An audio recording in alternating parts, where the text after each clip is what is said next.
Saya dari kelas 6, saya akan menceritakan kisah tentang Nommensen.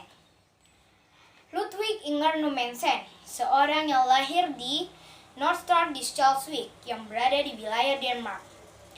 Pak Nommensen lahir di keluarga yang miskin dan penuh penderitaan. Karena kondisi keluarga yang demikian, ia pun terpaksa harus bekerja mencari nafkah sejak kecil.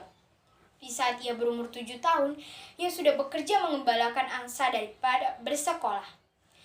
Dan ia juga menggembalakan domba di saat ia berumur 8 tahun. Saat ia berusia 9 tahun, ia juga belajar menjadi tukang atap. Lalu, pada saat umur yang ke-10 tahun, ia bekerja pada seorang petani kaya sambil belajar mengerjakan tanah. Ia juga belajar menuntun kuda yang digunakan untuk membajak tanah petani kaya itu. Tahun 1846, saat usia Nommensen 12 tahun, ia mengalami kecelakaan yang sewaktu ia bermain kejar-kejaran dengan temannya. Ia kecelakaan karena ia tertabrak kereta kuda yang menggilas kakinya hingga patah. Karena keadaan yang demikian, ia pun terpaksa harus berbaring di tempat tidur berbulan-bulan lamanya. Saat itu, ia selalu berdoa kepada Tuhan untuk meminta kesembuhan, dan ia juga berjanji jika kakinya sembuh, ia akan memberitakan Injil kepada orang-orang kafir. Lalu ketika kakinya sembuh, ia pun kembali bekerja sebagai buruh tani untuk mencukupi kebutuhan keluarganya, dan ia juga harus menggantikan ayahnya yang sudah meninggal. Pada umur yang ke-20 tahun, Nommensen pergi ke Bremen untuk melamar sebagai penginjil. Di sana ia belajar di seminari Zending Lutheran selama 4 tahun lamanya. Setelah ia lulus, ia pun ditahbiskan menjadi pendeta. Lalu ia ditugaskan oleh RMG ke Sumatera dan tiba di sana pada tanggal 14 Mei 1862 di Padang. Ia pun memulai misinya di Barus, dan dia juga berharap ia mendapat izin dari pemerintah kolonial Belanda untuk menetap di daerah Toba. Tetapi kolonial Belanda tidak mengizinkan karena alasan keamanan. Karena itu, ia pun bergabung kepada penginjil-penginjil lain, yaitu misionaris, pendeta Heini dan pendeta Kramer yang pada saat itu sudah berada di sana sejak perang Padri dimasukkan ke dalam wilayah Hindia Belanda.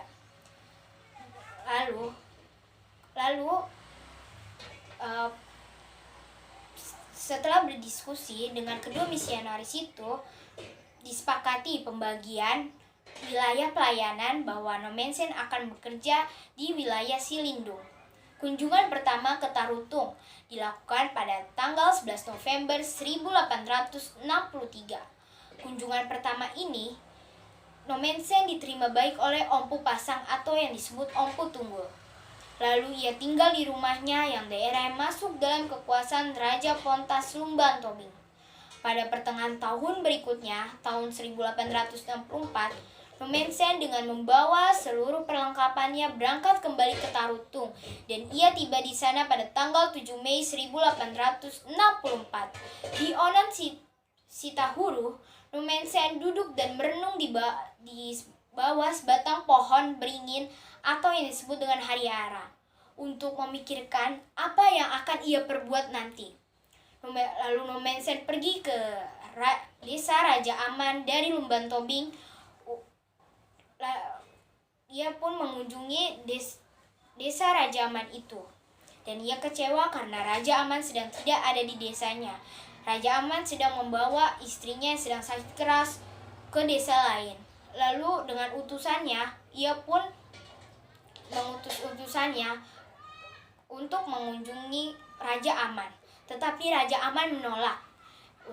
Lalu ia mengutus utusannya untuk yang kedua kalinya kembali kepada Raja Aman dan dengan pesan jika setibanya Raja Aman pulang dari desa lain itu menuju desanya, maka penyakit istrinya itu pun akan hilang. Lalu Raja Aman berjanji kepada Nommensen, jika perkataannya itu benar, ia memperbolehkan Nommensen untuk menetap tinggal di rumahnya. Lalu benar saja Perkataan Nomensen itu pun benar dan sesuai janji bahwa Raja Aman memperbolehkan Nomensen untuk menetap di rumahnya. Lalu, Raja Pontas Lumbang Tobing mulanya tidak mau menerima Nomensen. Ia menolak Nomensen. Lalu Raja Pontas pun berusaha untuk mengaruhi raja-raja yang ada di Silindung agar tidak menerima Nomensen. Begitu pula dengan Raja Aman yang juga memengaruhi raja-raja Silindung untuk tidak menerima Nomensen. Lalu, tanggal 27 Agustus 1865, Nomensen dapat melakukan pembaptisan pada satu orang Batak. Karena Nomensen, Raja Pontas pun yang dulunya menolak Nomensen, akhirnya Raja Pontas meminta Nomensen untuk membaptis Raja Pontas dan keluarganya. Raja Pontas juga meminta Nomensen untuk pindah dari Hutadame ke Pearaja. Setelah Raja Pontas dan keluarga masuk Kristen, semakin banyak pula masyarakat Silindung yang akhirnya masuk Kristen. Nomensen juga membuka guru di Pansur Napitu. Lulusan sekolah ini dijadikan menjadi guru Injil dan guru sekolah. Kemudian Nomensen juga membuka pos penginjilan baru di Sigumpar. Dari sana ia menyebarkan Injil bersama para pembantunya ke seluruh Toba, Halbung dan Samosir. Tahun 1873, Nomensen mendirikan gedung gereja, sekolah, dan rumahnya di Pearaja, dan hingga kini daerah Pearaja menjadi pusat gereja HKBP. Pada akhir Januari, Nomensen meminta kepada pemerintah kolonial Belanda untuk mengirim tentara agar segera menaklukkan tanah Batak. Awal tahun 1878, pasukan pertama di bawah pimpinan Kapten Skeltons bersama dengan Kontrolir Howell menuju Pearaja dan disambut oleh Nomensen. Penginjil Nomensen dan Simoneir mendampingi pasukan Belanda selama ekspedisi militer yang dikenal sebagai Perang Toba. 27 Desember 1878, Nomensen dan Simoneir menerima surat penghargaan dari pemerintah Belanda, ditambah dengan uang sebesar 1.000 gulden atas jasa mereka. Nomensen juga meyakinkan kembali kepada masyarakat bahwa Nomensen bukanlah kaki tangan Belanda, melainkan kedatangannya itu bermaksud baik. Lalu, benar saja, kedatangannya itu memang untuk membawa kebaikan. Hal ini tampak dari tindakan keseharian Nomensen bagi orang-orang Batak waktu itu.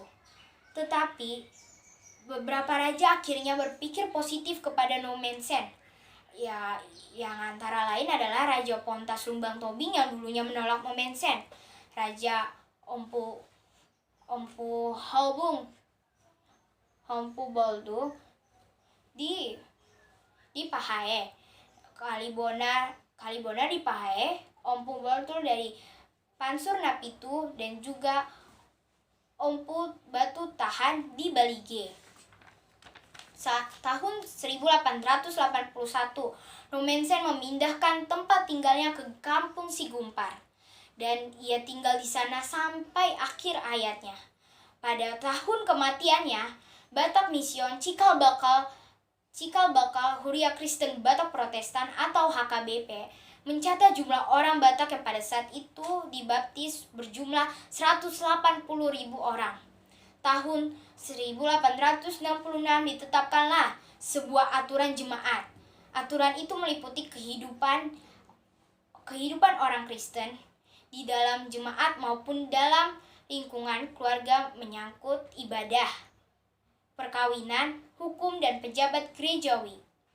Di samping itu, Nomensen juga menerjemahkan Alkitab Perjanjian Baru ke dalam bahasa Batak. Nomensen juga berusaha memperbaiki pertanian, peternakan, meminjamkan modal, dan juga menebus hamba-hamba dari tuannya. Jasa Nomensen pun sangat dikenang oleh suku Batak, antara lain karena usahanya di bidang pendidikan dengan membuka sekolah penginjil dan menghasilkan penginjil-penginjil Batak pribumi. Karena kecakapan dan jasa-jasa dalam pekerjaan penginjilan, maka pimpinan RMG pada tahun 1881 mengangkat Nomensen sebagai Ephorus.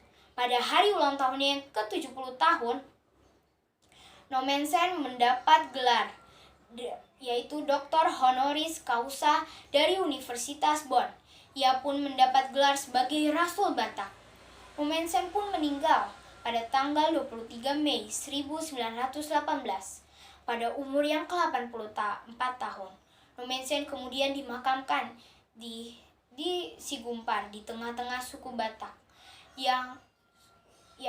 di tengah-tengah suku Batak. Jasanya pun sangat dikenang oleh suku Batak. Karena ia sudah bekerja demi suku Batak selama 57 tahun lamanya. Jadi, dari kisah Nomensen ini ada pesan bahwa tokoh Nomensen ini sangat patut untuk kita teladani karena keuletannya dan kerja kerasnya untuk memberitakan Injil kepada suku Batak. Dan ia juga